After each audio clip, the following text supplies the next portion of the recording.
Thank you very much. Good afternoon, ladies and gentlemen. And it's an honor to be able to present the results on behalf of ETC Gauff, COVI, and EFB, working on the operational plan. And let me start with the aim of the study. It was threefold. First of all, it was about the traffic study, okay, about the market. What do we want to serve? How can we do that? Second one was the so-called operational plan. It was all about rolling stock, the timetable, the track layout, the assessment of the capacity, traffic management, and last but not least, about the maintenance plan, how to maintain the infrastructure. And all basically finding a viable and feasible best practice solution as an input for the engineering design. And if you see the next slide, it looks like a quite straightforward process, how we tackled this together with RB Rail and all stakeholders in the States, but it was far from it. It was a quite iterative process, lots of meetings, lots of discussions, not easy ones, but mostly we found quite good solution, and this discussion will continue. I'll come back to that a little bit later. So now about the content. So I'd like to take you on a short high-speed train ride through 600 pages of the report in 20 minutes. And that's a timetable, basically, we try to follow on this ride. Before I go into the details, I'd like to tell a little bit about some of the general planning principles we like to follow, or we did follow, and which we would like to stress that this should be continued in the future. So when we talk about integrated infrastructure planning or optimization, it's about evaluating the changes of the element to optimize the system as a whole, and it's about gaining information on the relationship of the elements and their ability to meet the market demands. And you could say, who invented this principle? It was a Swiss back in 1987, the so-called Bahn 2000, when they actually showed a new approach from traditional planning to an integrated approach. So the traditional approach was basically, I had some demand, I had some infrastructure, oh, I had some rolling stock, and then on a short term, I tried to build a timetable. And they changed the game. They said, yeah, we have the demand, but we need to define the timetable, the offer, before we talk about infrastructure and rolling stock. So integrating a market-oriented offer into the long-term planning process allows for an optimal infrastructure planning and realization. And that's what we're looking for here on Rail Baltica. And this is not just a one-stop shop, you just do it once. No, you need to do it continuously and the next years while you construct, while you plan, while you design, while you construct the infrastructure, but also while you operate it. So, back to the planning process. It's a staggered approach towards building the required infrastructure. It is about a phased realization and the knowledge of the target state. So we must be sure that what we will have in the future fits in 2056 most of the demands that we can foresee now. And that means that any pre-stage or intermediate stage we build needs to be a step towards this target state, and it needs to be upward compatible.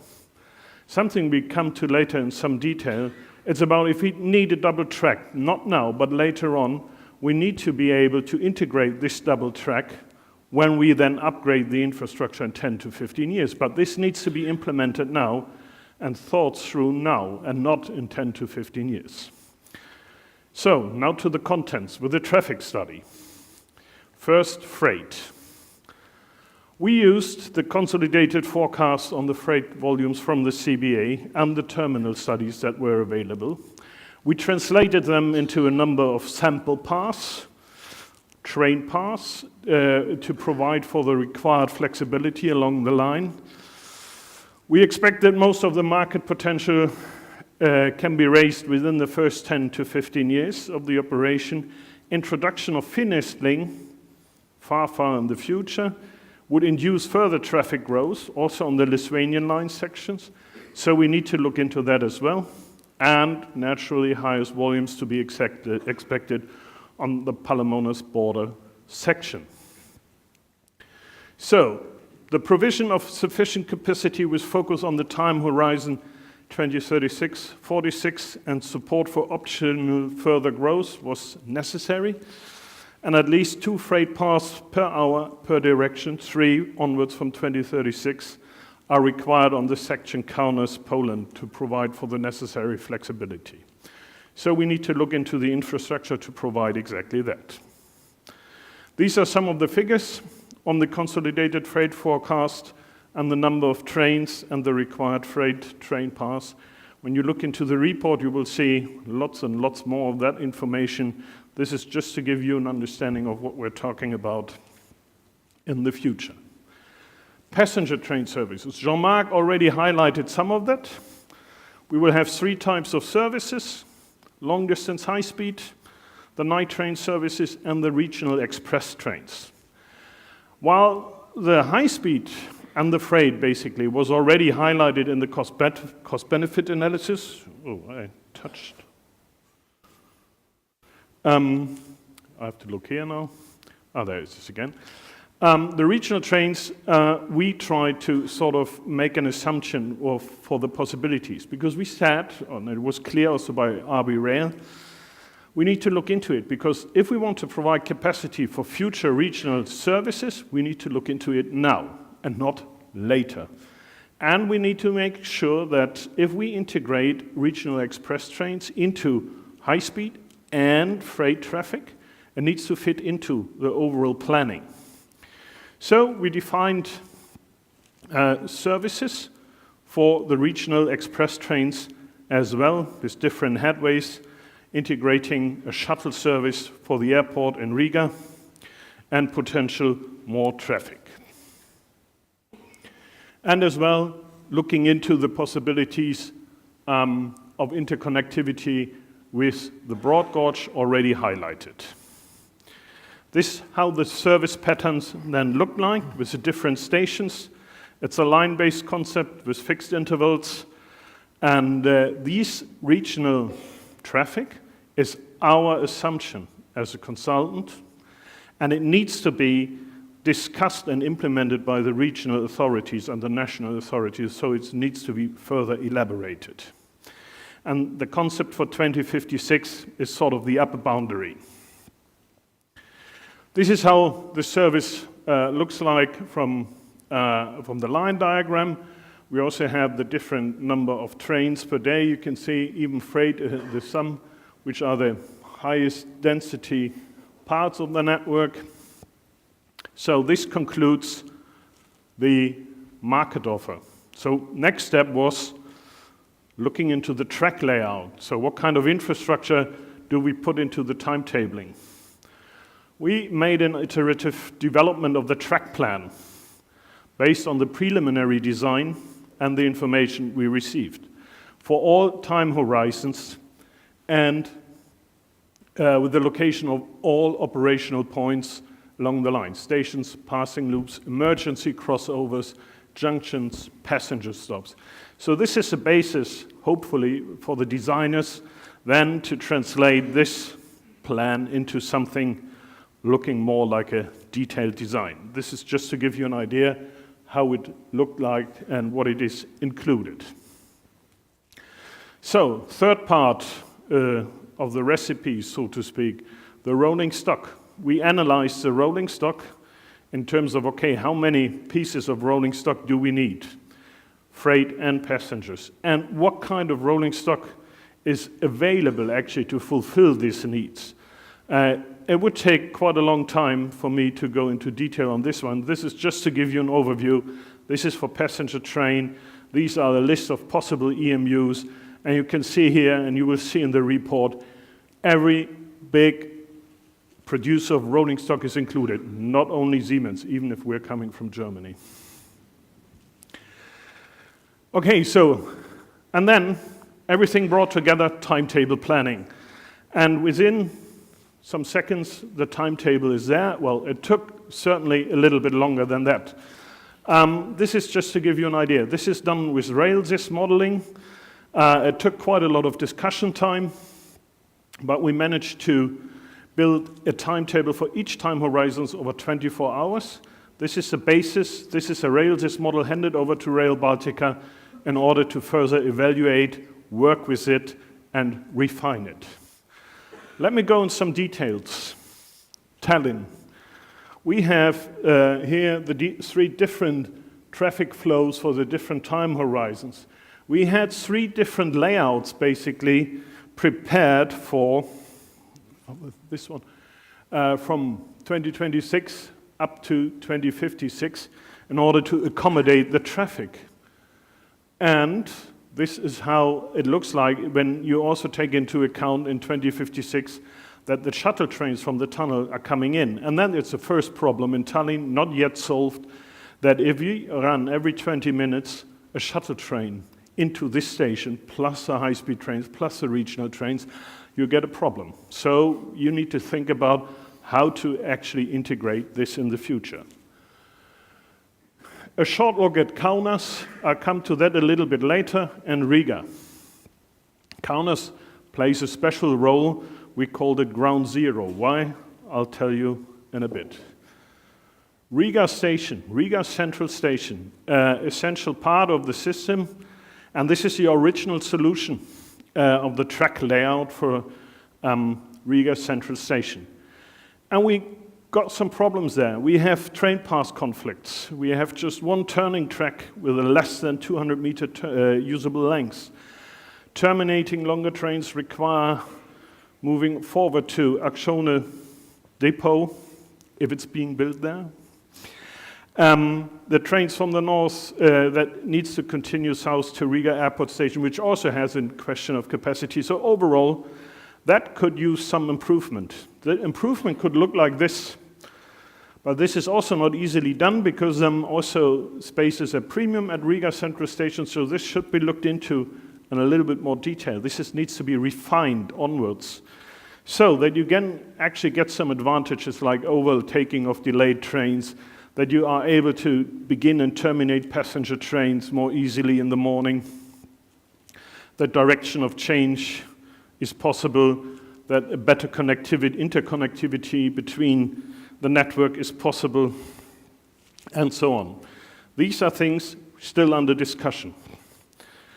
And then ground zero, Kaunas. Why ground zero? You need a place to start to construct your timetable. And the most challenging infrastructure to do so is Kaunas node.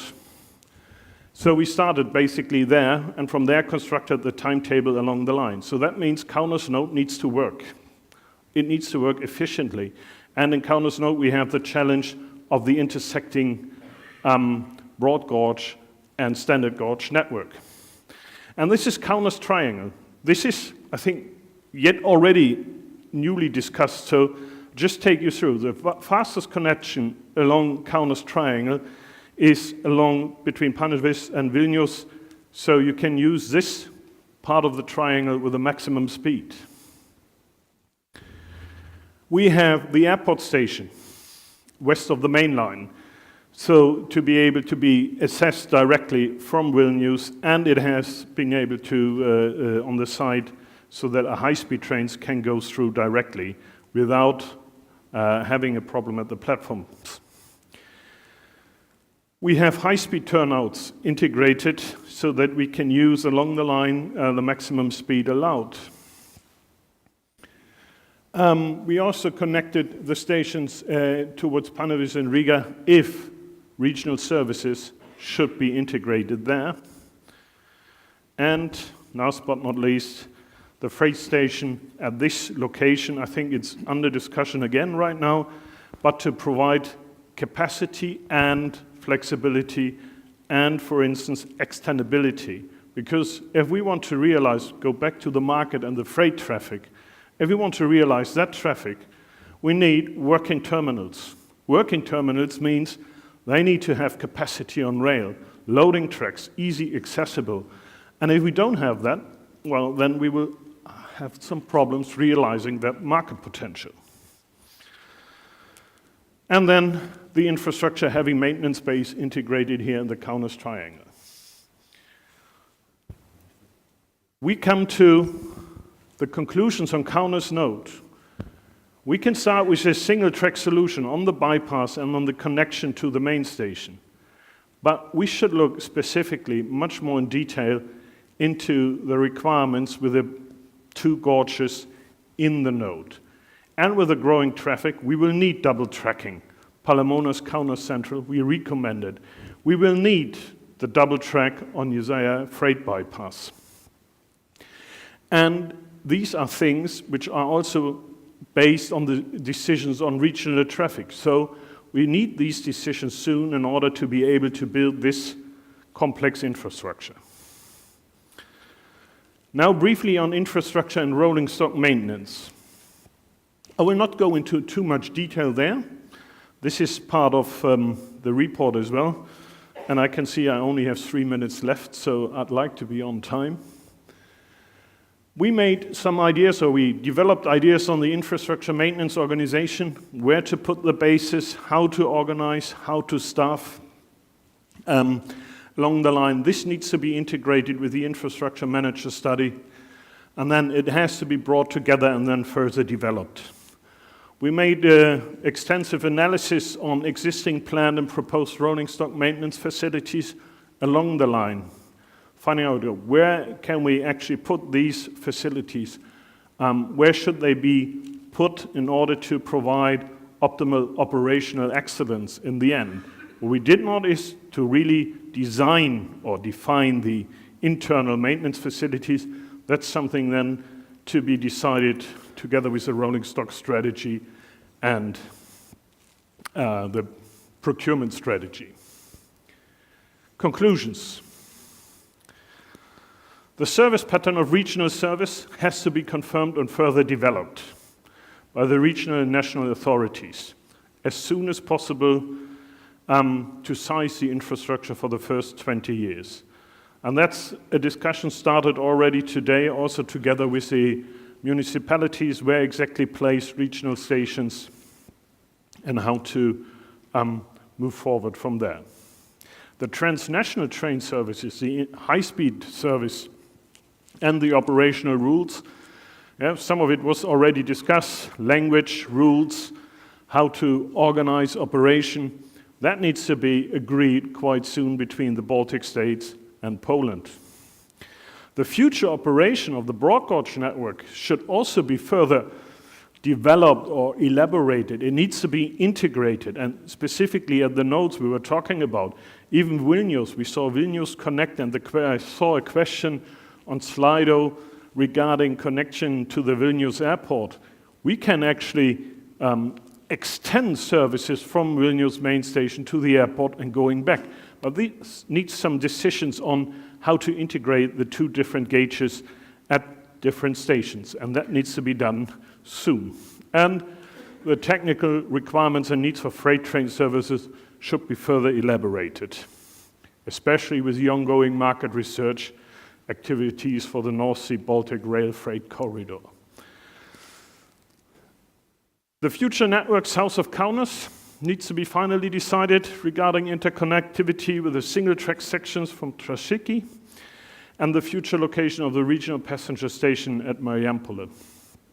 We need some more detailed investigations, including timetable stability analysis to prove the functionality of proposed infrastructure layout in Kaunas node specifically, and as you can see, probably also at Tallinn, to choose the final infrastructure layout. And last but not least, the location of passing loops shall be further detailed based on the elaboration of the operational plan.